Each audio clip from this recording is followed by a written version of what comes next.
Good day everyone, I am Claire P. Derdal from the Bachelor of Technical Vocational Teacher Education, major in Garments, Fashion and Design, Section 1B.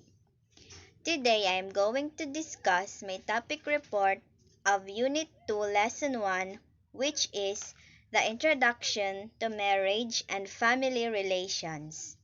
The objectives: in this lesson we are expected to learn if what is marriage and family relations, the importance of marriage and family, the types and functions of family and marriage, and the last one is the family life cycle.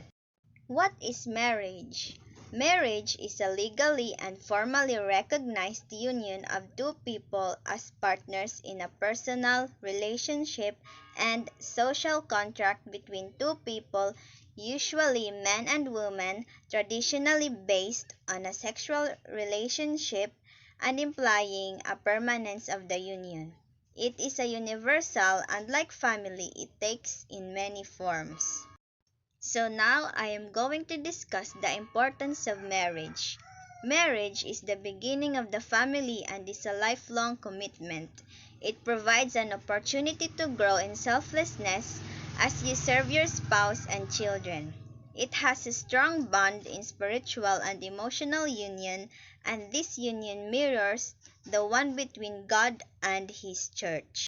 At this moment, I am going to discuss one by one the functions of marriage. First is the procreation of children. The family's functions is to produce and socialize children.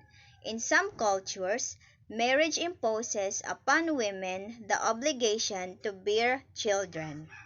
The second one is the sex regulation. It is to foster emotional intimacy. A good sexual relationship is built on emotional intimacy and closeness. The next one is to give the economic security to women.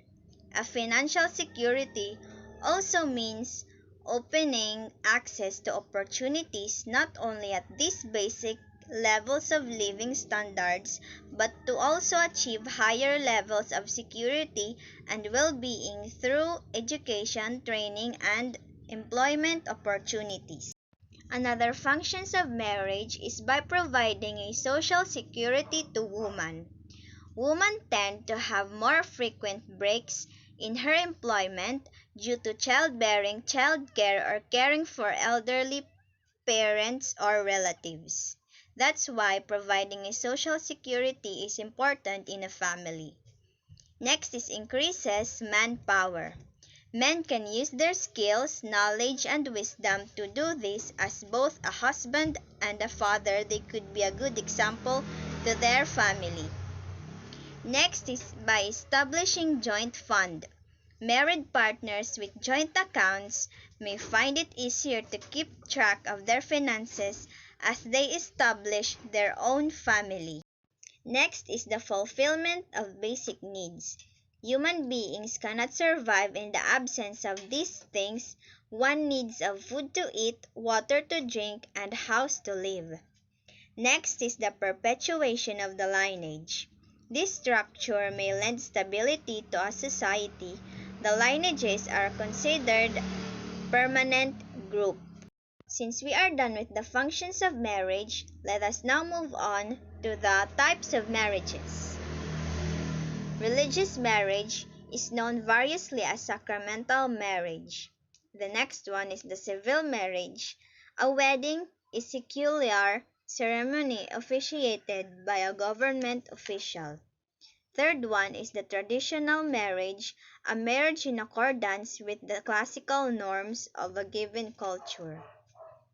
Also, we have types of marriage in sociology. First is the monogamy, is a relationship with only one partner at a time rather than multiple partners. Next is the polygamy, marriage to more than one spouse at a time. Then polygyny, marriage of one man to only one woman at the same time. Polyandry is a marriage of one woman to two or more men at the same time. Next, we have to tackle the types of family. First is the nuclear family, a group of people who are united by ties of partnership and parenthood and their socially recognized children. Next is the single parent family. A single parent is a person who lives with a child or children who does not have a spouse or live-in partner. Next is the joint family.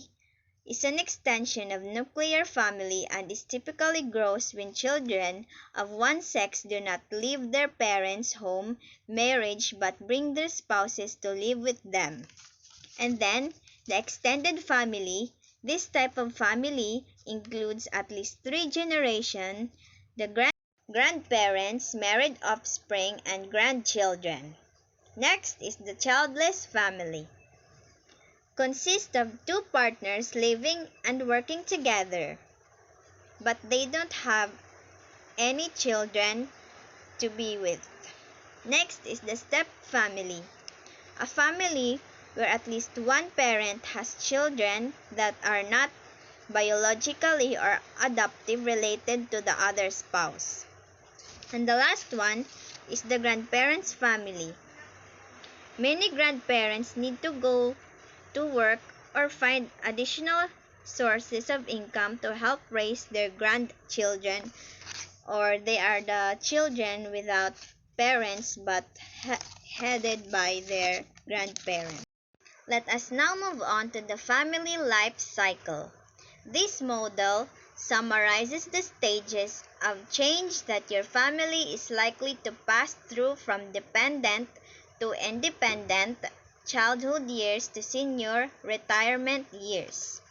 First stage is the independence. In this stage, you strive to become fully able to support yourself as an individual emotionally, physically, socially, and financially.